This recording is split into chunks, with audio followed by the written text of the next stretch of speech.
All right, folks, let's talk about the growth power of tax cuts, at least from the Senate side. Joining us now, Senate Finance Committee Chair, Mr. Mike Crapo from the great state of Idaho, put together his mark and published it. Senator Crapo, welcome back, sir.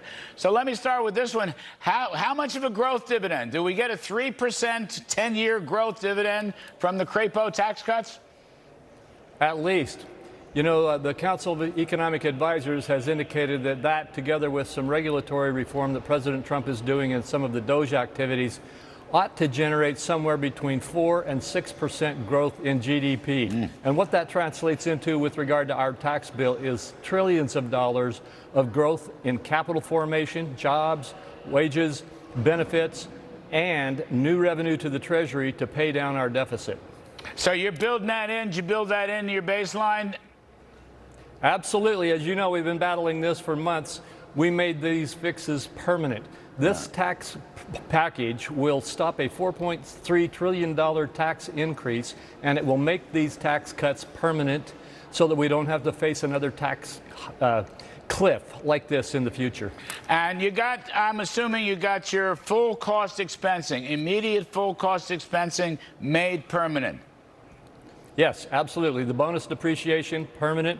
R&D, permanent, and the EBITDA accounting rules, permanent. And those three business taxes that are now permanent are a big part of what is going to generate that capital formation in this country and help us grow back to the strength we did when we originally passed the TCJA. Did you sneak in the factory component, Senator Crapo, on the bonus depreciation? Yes, as a matter of fact, in addition to stopping a $4.3 trillion tax increase, we've got full factory expensing, as President Trump has asked for. Good for you. As well as his accounts. And he also wanted, as you'll recall, a number of other tax cuts, additional new tax cuts. And we've got those in there. We've got the no tax on tips, no tax on Social Security earnings. And we have to do that through an increase in a deduction for seniors. And we also have no tax on overtime. Well, I've been betting on you. You know that. I've been betting on you the whole time. So we finally unveiled this thing. Let's see. What else should we go through? Small business, did the extra deduction, the 23% deduction for small business get in? We kept it at 20%, which is what it is now. But the thing that we did, which was a bonus, is we made it permanent also.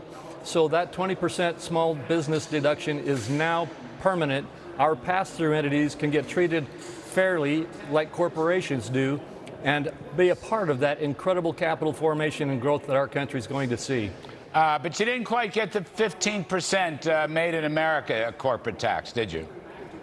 Well, that is already permanent. Well, no, not to the 15%. You're right. Yeah. We did not get to 15%. That was one of my goals, but we were not able to get that. All right. Well, I get it. I understand. And you're going to take down the so-called SALT deduction, state and local tax deduction, back to $10,000. Really, where it belongs, Senator. Actually, you asked me, it belongs at 0, but I asked a few people disagree with that. I understand what you're saying, and that one is actually a placeholder negotiation right now between the Senate and the House. And I don't know where it's ultimately going to end up, but we are going to go into negotiations with the House and the White House on the SALT deduction.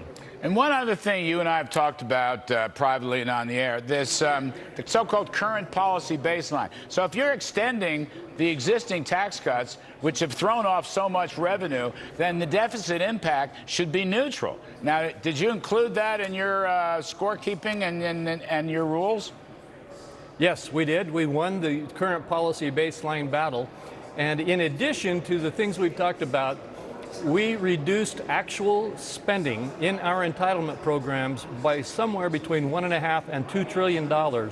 And that spending, as well as the growth element of these tax policies, is going to generate a deficit reduction, not a deficit increase like is getting scored with regard to the battles that we had before we got the current policy baseline. And the parliamentarian will buy into the neutral longer-term deficit impact? Yes, that decision actually is made by us, as I said to you on previous shows. Yes. It's made by the Budget Committee and by the Congress. And we made that decision. We still have the Byrd Rule, and there will be things that will be subject to the Byrd Rule, and we're doing that process right now with the parliamentarian. but we're doing it under the current policy baseline. Terrific. No, terrific stuff, Senator Crapo. You've made good on so many of your promises, really, which were so important when we first talked about it. You know, even the CBO, for heaven's sakes, they're now at a 10% baseline tariff, which is what we may or may not get, but they built that in. That gives you an extra almost $3 trillion. My point is, between 3% growth, you got, $1.5 to $2 trillion in the savings from the mandatory programs, Medicaid and food stamps. People have to work. Able-bodied men without dependents have to work. It's a significant deficit reduction on top of a significant growth dividend. That's the way I'm looking at it, Senator Crapo.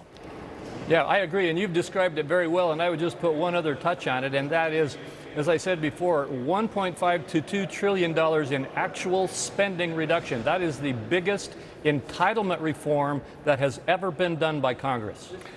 And last one, I'm told, breaking news, J.D. Vance is telling senators that President Trump wants this whole bill done by August.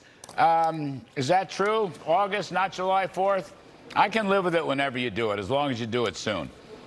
Well, the target that we have been given is July 4th to get the bill to the House, I think, or maybe through the House.